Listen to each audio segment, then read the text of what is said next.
Good morning to all of you. You are watching future zone classes. आज एक नया topic electric dipole हम लोग सीखेंगे।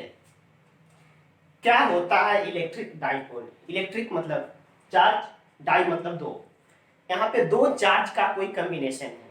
मीन्स जब भी कभी दो चार्ज जिसके मैग्नीट्यूड इक्वल हो और नेचर अपोजिट हो, मीन्स एक प्लस क्यू तो एक minus Q, equal magnitude opposite nature, आपस में किसी खास एक डिस्टेंस, लेकिन वो डिस्टेंस बहुत कम होना चाहिए, अगर सेपरेट करके रख दे तो बस वही सिस्टम, वही दो चार्ज का कॉम्बिनेशन वाला सिस्टम कहलाता है electric dipole. When two equal and opposite charges are separated by very short distance, then system of these two charges is called electric dipole. जैसे कि आप फिगर में देख रहे हो, एक प्लस क्यू है, दूसरा माइनस क्यू है। हम यहाँ प्लस क्यू वन और माइनस क्यू टू नहीं कर सकते हैं क्योंकि मुझे मैग्नीट्यूड सेम चाहिए। सेम मैग्नीट्यूड, अपोजिट नेचर का सेपरेशन। और एक चीज यहाँ ध्यान रखिएगा, सेपरेशन यहाँ जानबूझ करके 2L दिया गया है, बाद में डिस्कशन में आसानी हो। क्योंकि डाइपोल के जस्ट बीचों बीच का जो पॉइंट होता है उसको हम बोलते हैं सेंटर ऑफ डाइपोल। अगर ये सेपरेशन टोटल L लेते तो सेंटर से दोनों चार्ज पार्टिकल का डिस्टेंस L/2 हो जाते, तो कैलकुलेशन थोड़ा गंदा हो जाता। इसी कारण होल डिस्टेंस हम लोग 12 पर डिस्कशन कर रहे हैं। Centre to centre distance, sorry centre to charge distance L बनेगा। अच्छा, कोई पूछे कि किसी डाइपोल के कारण नेट चार्ज कितना बचेगा? Definitely zero. एक प्लस में है उतना ही मैग्नीट्यूड का एक माइनस में है, तो किसी डाइपोल पर कभी भी कोई नेट चार्ज नहीं बच पाता है। अब यहां से एक आगे नया टर्म डिफाइंड होता है, इलेक्ट्रिक डाइपोल मोमेंट। ये तो जस्ट एक अरेंजमेंट है। अब इस अरेंजमेंट का कुछ सिग्निफिकेंस फिगर जो हम लोग निकाल के लाएंगे वो इलेक्ट्रिक डाइपोल मोमेंट से निकाल के लाएंगे। एक्चुअली इलेक्ट्रिक डाइपोल मोमेंट है क्या? चार्ज का मैग्नीट्यूड और उसके बीच के सेपरेशन का प्रोडक्ट। फिर से, चार्ज का मैग्नीट्यूड, क्योंकि दोनों चार्ज तो बराबर ही है मैग्नीट्यूड में, कोई भी एक चार्ज और उसके बीच के सेपरेशन का प्रोडक्ट क्या कहला रहा है? Electric dipole moment. Electric dipole moment एक वेक्टर फिजिकल क्वांटिटी है जिसका डायरेक्शन निगेटिव चार्ज से पॉजिटिव चार्ज की तरफ होता है। क्योंकि अगर ये वेक्टर क्वांटिटी है तो डायरेक्शन चाहिए, डायरेक्शन किधर? निगेटिव से पॉजिटिव की तरफ। कितना वैल्यू का? Charge into separation between them के बराबर का। तो इलेक्ट्रिक डाइपोल मोमेंट को डिफाइन किए, it is a vector physical quantity directed from negative to positive charge. Negative to positive charge में डायरेक्टेड होते हैं and it is defined as product of charge strength and distance between them. अब उसके बीच के distance को हम लोग 2L assume कर रखे हैं, तो इलेक्ट्रिक डाइपोल मोमेंट का मैग्नीट्यूड वाला जो वैल्यू आएगा क्या होगा? Q into 2L। आप इस रियल को इसी फॉर्म में लिखोगे, Q इंटू 2L के फॉर्म में ही। इसको हम चाहे तो सॉल्व करके 2 इंटू QL भी कर सकते थे, लेकिन जैसे ही ऐसे करेंगे एक आएगा कंफ्यूजन कि बाद में जैसे ही रियल पुराना होगा 2 बाहर कांस्टेंट छोड़ेंगे, Q है और L आप समझ लोगे कि टोटल सेपरेशन है, रियल दोगुना भागने लगेगा। इस कारण आप रियल Q इंटू 2L के फॉर्म में ही रहने दोगे, 2QL नहीं लिखोगे। Q चार्ज है एंड टोटल 2L ही उसके बीच का सेपरेशन है। ओके, तो आप एक चीज देखो, electric dipole moment vector quantity है, याद है, निगेटिव से पॉजिटिव डायरेक्शन में, निगेटिव से पॉजिटिव डायरेक्शन में। अब इस इलेक्ट्रिक डाइपोल को, जस्ट इस सिस्टम को, जो दो चार्ज पार्टिकल का एक सिस्टम है, आपस में 2L डिस्टेंस पर सेपरेट है, इसको उठा करके किसी यूनिफॉर्म फील्ड में डाल दे, किसी यूनिफॉर्म फील्ड में डाल दे तो इसके साथ क्या होगा, वही चीज डिस्कशन करने चल रहे हैं आगे। अच्छा, इसमें और चीज, इसका कुछ यूनिट वगैरह लिख लो, चाहो तो खुद से लिख ही सकते हो। कोई पूछे unit of electric dipole moment, P,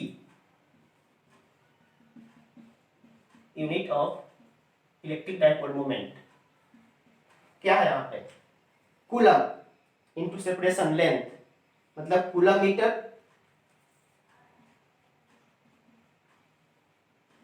coulomb metre इसको और आप लिख सकते हो, कूलम क्या होता है, एम्पियर सेकेंड, तो ampere second into metre, ampere second into metre. यहां से आराम से आप डायमेंशन भी निकाल सकते हो, एम्पियर एम्पियर रहेगा, सेकेंड के लिए टी यूज करोगे एंड मीटर के लिए एल यूज करोगे, तो आराम से आप अपना डायमेंशन भी लिख लोगे जस्ट इसके नीचे डाल करके, डायमेंशन ऑफ पी हम छोड़ रहे हैं।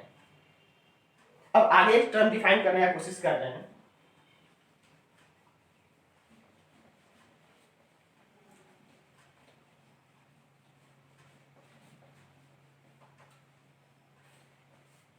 क्या है कि जब भी हम इलेक्ट्रिक डाइपोल को किसी यूनिफॉर्म फील्ड में डालें तो क्या होगा उसके साथ।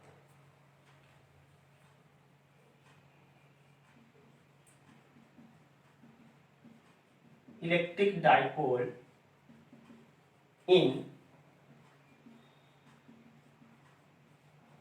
Uniform electric field, actually electric field में डाल करके उसके रोटेशन को हम लोग डिस्कस करेंगे, कैसे नचता रहेगा या भागेगा घूमेगा क्या होगा, वही मीन्स कुछ टॉर्क या फोर्स का डिस्कशन करने चल रहे हैं, क्या क्या इफेक्ट उसके पड़ेंगे। अब अपने पास एक यूनिफॉर्म इलेक्ट्रिक फील्ड कुछ बना देते हैं। मान लो कि मेरे पास एक नीचे से ऊपर की तरफ कहीं से यूनिफॉर्म इलेक्ट्रिक फील्ड बना हुआ है। इस यूनिफॉर्म फील्ड में हम एक डाइपोल को प्लेस कर दिए, सही। इसके बीच का सेपरेशन ये सेंटर पे पड़ा हुआ है। मान लो ये चार्ज अपना प्लस क्यू है और ये चार्ज माइनस क्यू वाला है। तो अगर चार्ज प्लस नेचर का होता है तो फोर्स किधर लगते हैं, अलोंग द फील्ड, मतलब इस पे फोर्स किधर लगेगा, इधर की तरफ, कितने वैल्यू का, Q इंटू ई वैल्यू का। जब चार्ज निगेटिव होता है तो यूनिफॉर्म फील्ड में फोर्स किधर लगता है, फील्ड के अपोजिट, निगेटिव चार्ज फील्ड के अपोजिट मूव करता है, तो इस पे एक फोर्स लगेंगे Q इंटू ई का, लेकिन फील्ड के अपोजिट। अब इसमें एक चीज देखो आप, एक फोर्स QE, एक फोर्स QE, मैग्नीट्यूड बराबर है क्योंकि चार्ज का मैग्नीट्यूड बराबर था, और डायरेक्शन एक दूसरे के अपोजिट है, मींस नेट फोर्स कितना बचेगा, जीरो, नेट फोर्स जीरो आ जाएंगे। यहाँ कुछ डिस्कशन करो, लेट E फील्ड स्ट्रेंथ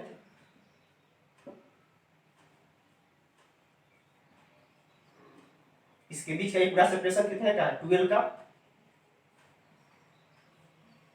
और ये एक किसी पर्टिकुलर इंस्टेंट पे थीटा डिग्री एंगल बनाए हुए हैं। तो यहाँ से अगर इलेक्ट्रिक डाइपोल का डायरेक्शन खोजे तो -2 प्लस इस डायरेक्शन में इलेक्ट्रिक डाइपोल मुझे मिलेंगे Q इंटू 12 वैल्यू का। E फील्ड स्ट्रेंथ है, Q charge on it, P dipole moment,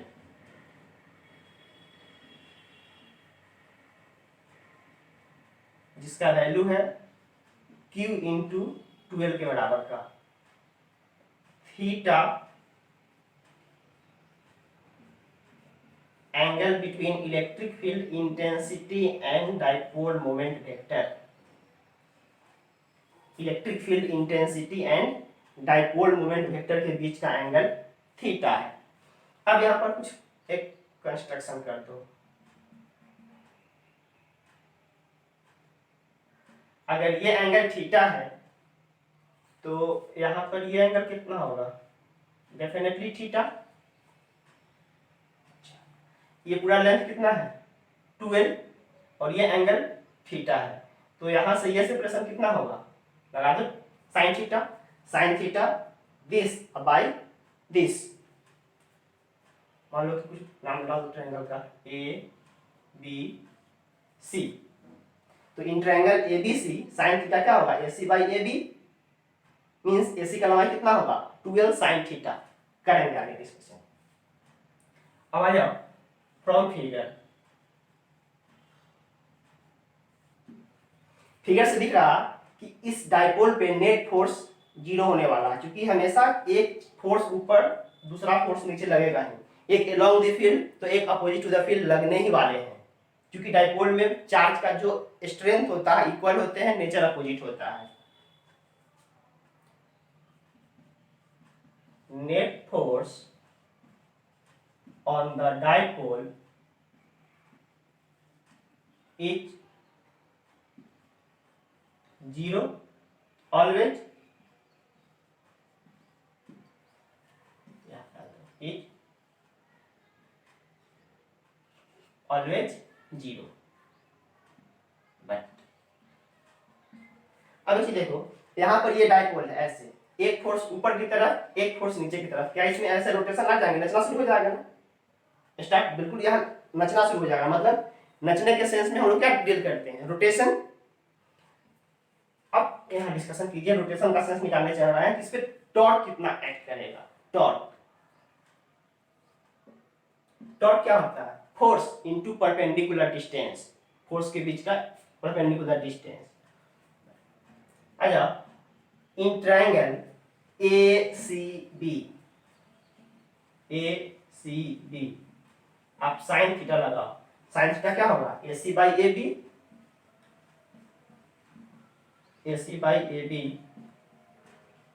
sine theta. AC मुझे निकालने हैं, AB का वैल्यू है 12, AC का वैल्यू निकल गया 12 साइन थीटा, AC का वैल्यू 12 साइन थीटा।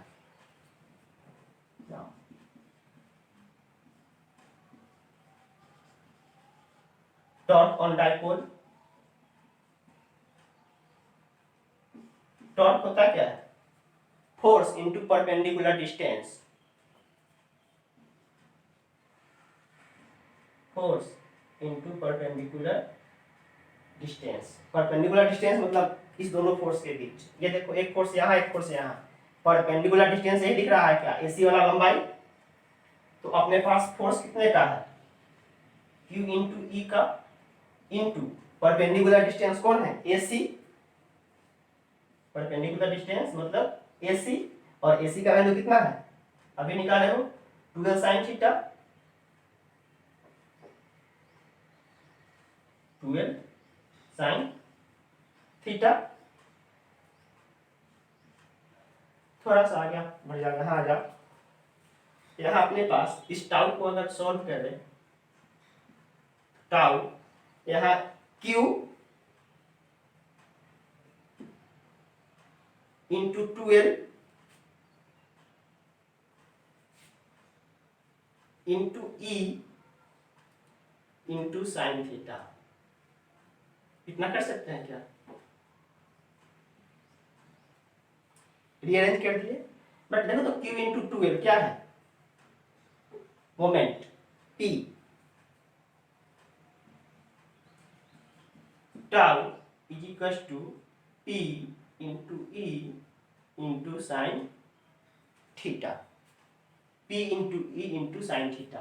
P भी एक वेक्टर क्वांटिटी है, moment, E electric field intensity भी एक वेक्टर क्वांटिटी है, और ये कुछ दिख रहा है P into E sine theta, इसको अगर वेक्टर फॉर्म में लिखे,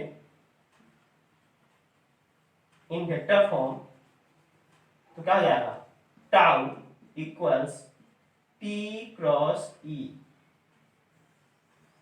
tau is equal to P cross E, means जब भी किसी इलेक्ट्रिक डाइपोल को, फिर से जब भी किसी इलेक्ट्रिक डाइपोल को यूनिफॉर्म फील्ड में डालेंगे तो नेट फोर्स हमेशा 0 होगा, और उस पे लगने वाले टॉर्क जो कि रोटेटरी मोशन के लिए रिस्पॉन्सिबल है, वो टॉर्क का वैल्यू होगा TE साइन थीटा, जहां पर T क्या है, moment, E electric field intensity, और थीटा उस दोनों के बीच का एंगल। तो टाउ को वेक्टर फॉर्म में लिख सकते हैं P क्रॉस E। क्लियर? अच्छा, एक चीज और, अब इसका जरूरत नहीं है, अब इस रिजल्ट के बाद डिस्कशन करो। एक्चुअली हम इस इक्वेशन से कुछ डिस्कशन कर रहे हैं। टाउ TE साइन थीटा, अब इसमें case first, if theta is equal to 0 degree, मतलब ऐसे मेरा इंटेंसिटी था और डाइपोल को भी हम ऐसे ही डाल देंगे, एक प्लस और एक माइनस वाला 0 डिग्री के एंगल पर है ये। तो इस केस में डेफिनेटली दिख रहा है एक ऐसे ऑब्जेक्ट है, एक फोर्स क्यू ई ऊपर की तरफ लग रहा है, एक फोर्स नीचे क्यू ई नीचे की तरफ लग रहा है। क्या इसमें कोई रोटेशन होगा? ऐसे नहीं, अपने वहां से भी दिख रहा है। इस केस में टाउ का कितना हो जाएगा? P into E into sine 0 degree, sine 0 0 होता है, टोटल टॉर्क क्या हो जाएगा? 0, that is no any torque acting on dipole. 0 या फिर 180 हो, फिर भी वही केस होने वाला है। अगर 180 डिग्री के एंगल पर डिस्कशन करें तब भी वही केस होने वाला है। फील्ड और डाइपोल ऐसे डाले या फिर ऐसे डाले, दोनों केस में अपने पास जो वैल्यू आने वाला है टॉर्क का वो 0 ही होने वाला है, क्योंकि साइन 0 या साइन 180 दोनों का वैल्यू 0 आएगा। तो जब 0 डिग्री एंगल पे आया तो यहाँ पर टॉर्क भी 0 आ गया, no any torque acting on it, torque भी 0 आ गया। लेकिन अगर थीटा का वैल्यू 0 और 180 के अलावा का कुछ भी वैल्यू डाले, हम स्पेशल एक 90 डाल रहे हैं, इस केस में अपने पास इलेक्ट्रिक फील्ड इंटेंसिटी ऐसे है एंड डाइपोल कुछ ऐसा बन जाएगा, माइनस और ये प्लस, तो डायरेक्शन मूवमेंट का ये 90 डिग्री वाला एंगल। इस केस में डेफिनेटली एक फोर्स क्यू इंटू ई ऊपर का लगेगा और एक फोर्स क्यू इंटू ई नीचे का लगेगा। डाल देगा रोटेशन में, ऊपर नीचे रोटेशन करेगा, मींस इसमें ऐसे कुछ ना कुछ टॉर्क आना शुरू हो जाएगा, नचना शुरू हो जाएगा। इस केस में टाउ क्या होगा? P into E into sine 90 degree, sine 91 होता है। इस केस में टाउ का वैल्यू क्या होगा? P इंटू ई के बराबर। P ऑलरेडी Q इंटू 12 जान रखे हो। तो यहाँ एक रिजल्ट निकल के आया, कंक्लूजन। इस पूरे डिस्कशन का एक ही कंक्लूजन है ये कि जब भी किसी इलेक्ट्रिक डाइपोल को इलेक्ट्रिक फील्ड में डालेंगे तो उस पर लगने वाला फोर्स का वैल्यू हमेशा 0 होगा। फिर से बोल रहे हैं, हमेशा 0 होगा। बट टॉर्क का वैल्यू 0 हो भी सकता है, 0 नहीं भी हो सकते हैं। इस पूरे डिस्कशन का आप चाहो तो कंक्लूजन लिख लो।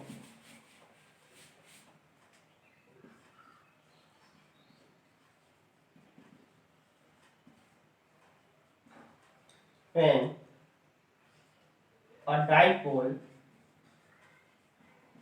is placed in, ध्यान रहे यहाँ एक बात, यूनिफॉर्म फील्ड में बात कर रहे हैं। फील्ड अगर नॉन यूनिफॉर्म होगा तब फोर्स 0 हो, कोई जरूरी नहीं है। When a dipole is placed in a uniform electric field, then net force acting on it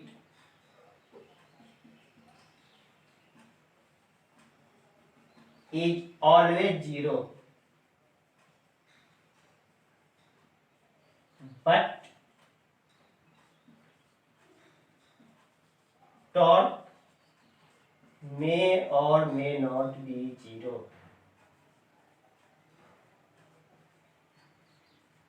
इस पूरे डिस्कशन का कंक्लूजन यही निकला। अगर टॉर्क लग रहा है तो कितना लगेगा? वेक्टर फॉर्म में P cross E, dipole moment cross electric field intensity, magnitude में PE साइन थीटा। ओके, तो आज के लिए बस इतना ही। एक बार फिर से रिमाइंड कीजिए कि पढ़े क्या है। इलेक्ट्रिक डाइपोल मोमेंट और इलेक्ट्रिक डाइपोल मोमेंट का प्लेसमेंट एक यूनिफॉर्म फील्ड में डालने पर। अब नेक्स्ट क्लास में कल हम लोग देखेंगे कि इलेक्ट्रिक डाइपोल के कारण उसके सेंटर से किसी r डिस्टेंस पर कितने का पोटेंशियल या कितने का फील्ड खुद का, क्योंकि यहाँ चार्ज है तो चार्ज से खुद का फील्ड जनरेट होगा। तो इन सब चीजों पर डिस्कशन करेंगे कल। इस पे आप न्यूमेरिकल लगाओ, जितना न्यूमेरिकल लगाओगे उतने ही फायदे में रहोगे और आराम से फुल माइंडेड पढ़ाई करते रहिए। ठीक है।